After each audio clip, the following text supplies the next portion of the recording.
Panjal Jaamu, Panjal Jaamu, Panjal Jaamu, Panjal Ja.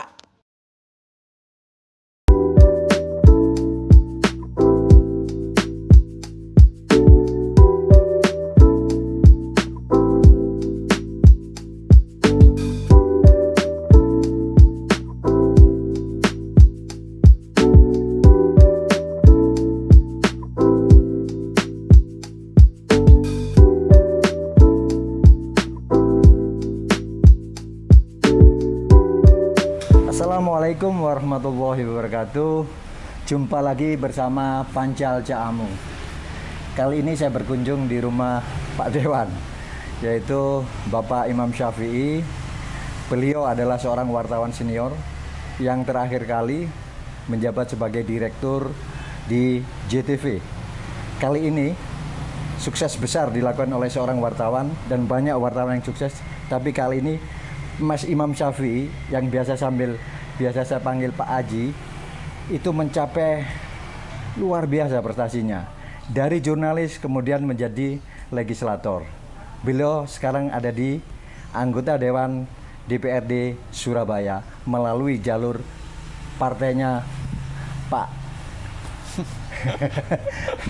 Pak Brewo yaitu Partai Nasdem. Berikut, apa kabar Mas Imam? Ya, baik kamu. Pak Haji Imam Syafi'i, luar biasa. Sukses selalu ini. Terima kasih. Alhamdulillah sehat ya? Alhamdulillah, berkat doa Iya. sampean. Ini penggemar Panjal Jaamu ini ingin tahu bagaimana sih success story Haji Imam Syafi'i. Pak Haji Imam Syafi'i bisa mencapai puncaknya di karir politik ini ya. Ya, terima kasih Jamu. Jadi begini pemirsa, kalau dibilang sukses belum lah, ini kan proses lah.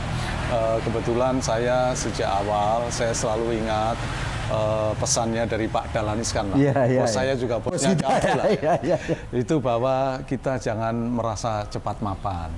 Karena itu saya selalu mempunyai beberapa planning ketika saya berada di sebuah posisi.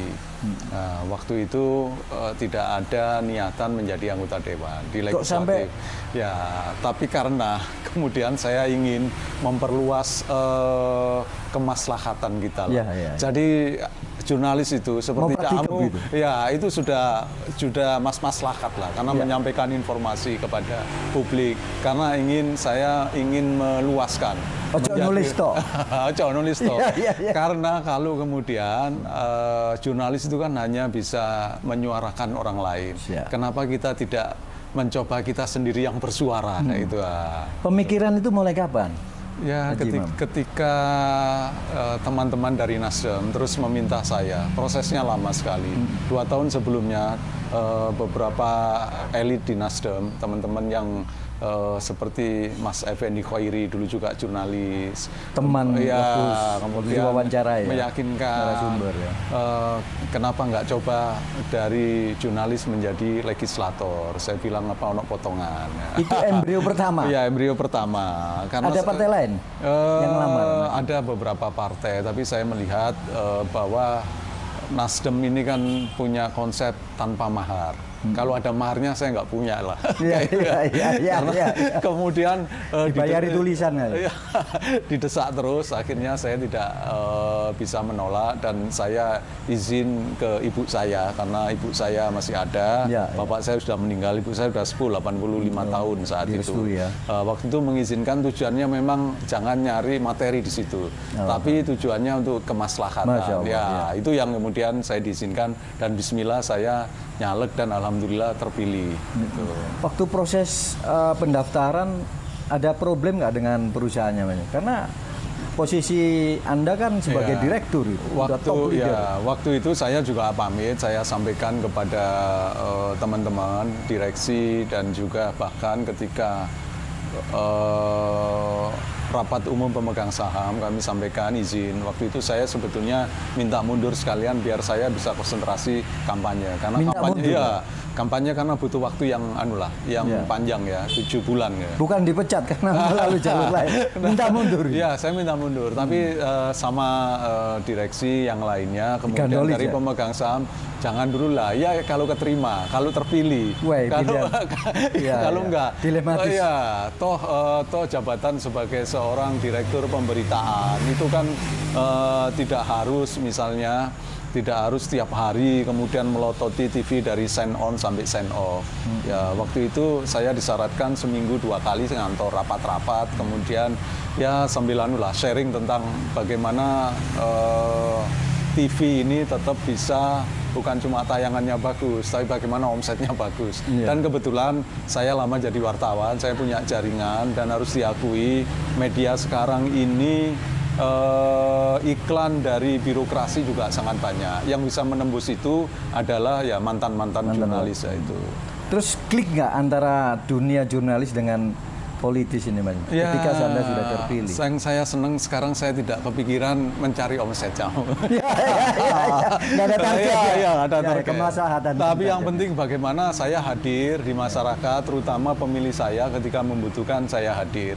Bahwa kalau misalnya klik ada persamaan. Karena menjadi jurnalis itu dia kan punya semacam tugas watchdog ya, mengawasi. Sama dengan di Dewan. Salah satu tugas Dewan adalah fungsi pengawasan. Jadi ini titik temunya yang menurut saya lebih senang. Iya, berarti di komisi?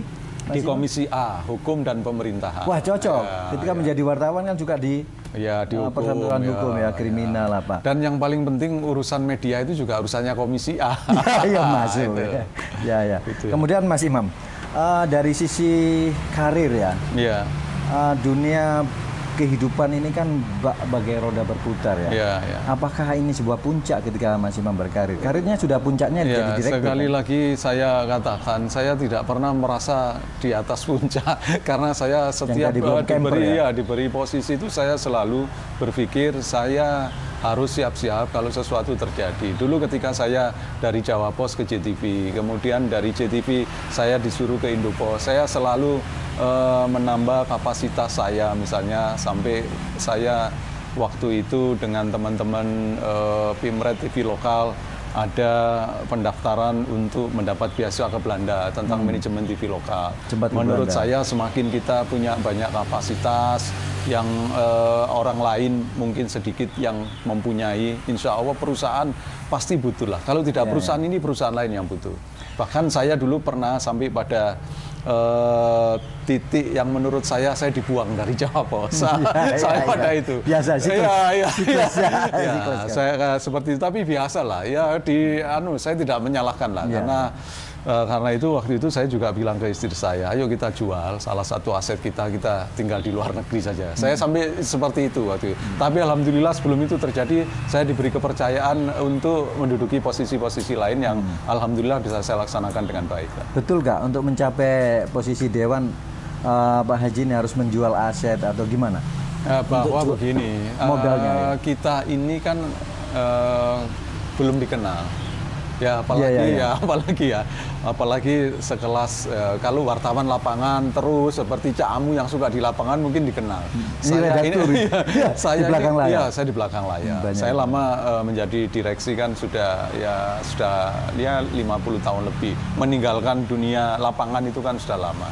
Karena itu untuk masyarakat kenal awareness, paling tidak untuk masang APK alat peraga kampanye itu kan butuh biaya. Saya sampai jual rumah lah. Sampai jual mobil ya. Jual mobil ya. Mobil dari Jawa bukan ya. Ya, tabungan lah bukan. Ya, mantap berarti. Ya. Mangan tabungan itu. Betul. Ya, proses untuk menjadi seorang yang sukses, Mas. Kalau saya sih bilang bahwa Pak Cak Amu akan melihat sosok yang sukses. Haji Imam ini termasuk golongan yang sukses karena berangkatkan juga dari keluarga apa ini? Saya begini juga ya, mungkin kalau dibilang sukses menurut saya begini. Kebetulan dulu bapak saya ini juga aktivis di NU. Tapi karena bapak saya merasa pendidikannya NU banget ya dia. Iya. Kok gak di partai NU ya?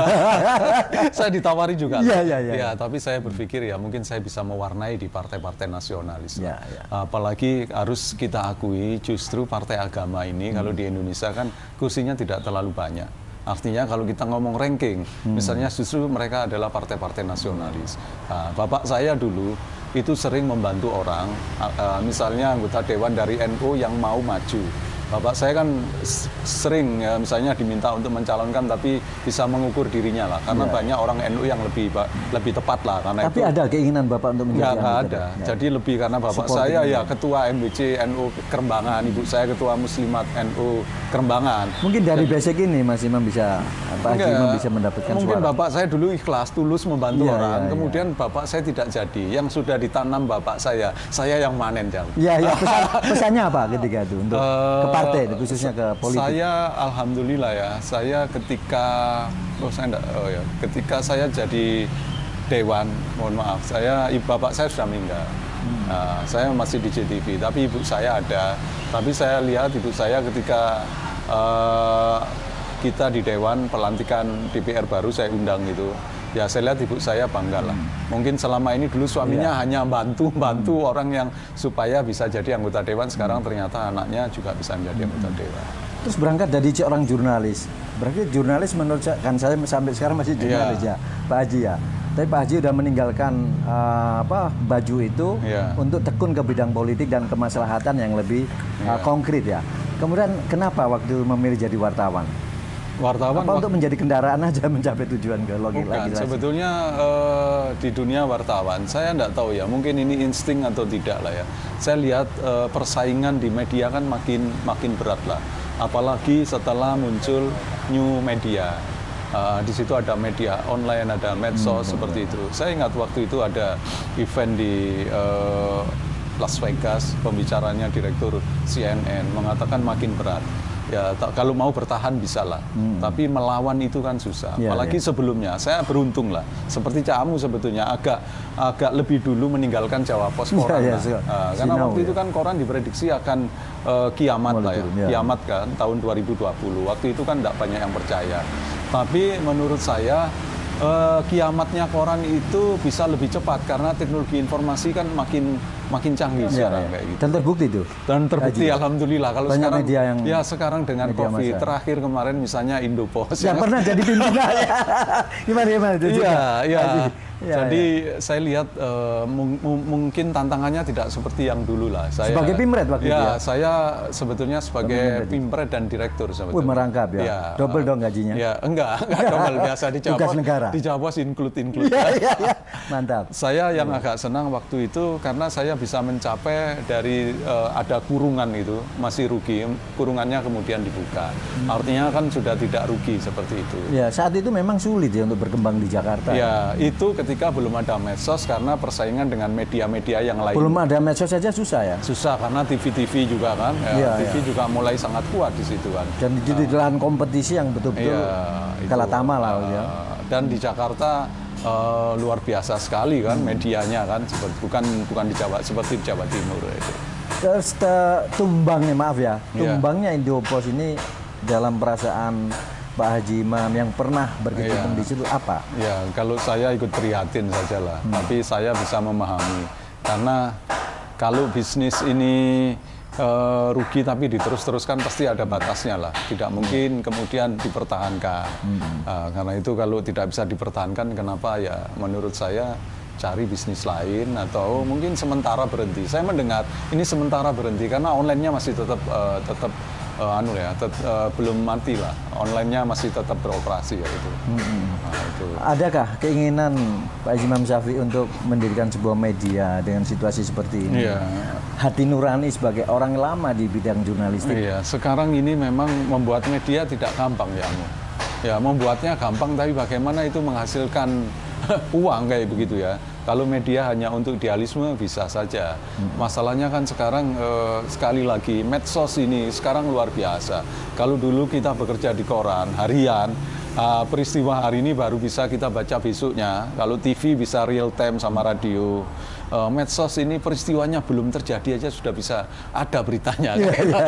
Itu kan kalau kita tidak kreatif sekali kan kita pasti akan tidak bisa survive. Ada satu fenomena kehidupan dari Pak Imam Syafi'i tentang dari jurnalistik kemudian ke dunia legislasi. Itu apa fenomena yang ada sekarang? Pertama saya melihat gini, kalau kita dulu di wartawan ya, meski ya ini saya secara umum lah, kadang ya gaji. Kalau saya karena pernah jadi direksi lah ya, artinya ya lumayan lah. Tapi ada pride. Terus kemudian kita bisa duduk tinggi sama rendah dengan pejabat-pejabat itu. Kalau sekarang saya Dewan, DPRD Surabaya. Mewakili rakyat. DPRD Surabaya, ketika saya ketemu Kapolda, itu duduknya sudah beda. Karena saya DPRD kota. Padahal dulu ketika jadi wartawan, kita bisa dengan siapa-siapa. Paling bisa manggil bupati dan wali kota kan ya. Semua juga bisa berteman dengan kita dengan bebasnya. Tapi setelah kita jadi politisi, itu belum tentu ada banyak yang mau kan berteman dengan politisi, apalagi kalau kemudian dianggap nanti bahaya untuk karirnya. Itu. Tapi tetap harus bersyukur kan? Ya, harus bersyukur. Ya itu yang paling bersyukur, saya tidak dibayang-bayangi harus mendapatkan omset. Nah, omset saya ya sudah lah, pokoknya saya bisa membantu masyarakat ya, itu kan menurut saya itu lebih mudah. Omset akhirat. Ya, tabungan akhirat. Alhamdulillah. Sobat, begitu wajar kami dengan Bapak Imam Syafi'i. Beliau sekarang sudah mulai akan menekuni di bidang keimanan, amar ma'ruf nahi mungkar. Sobat, jangan kemana-mana. Kalau Pak Panjal Cak Amu tayang kembali di channel YouTube Bangga Indonesia, dahsyat dan luar biasa. Terima kasih Pak Haji Imam atas sama-sama Jamu. Subhanallah. Sambil diminum Jamu. Minum dulu. Alhamdulillah. Pakai tos nggak ini? Oh. boleh. Ya. Persahabatan yang indah. Bismillahirrahmanirrahim.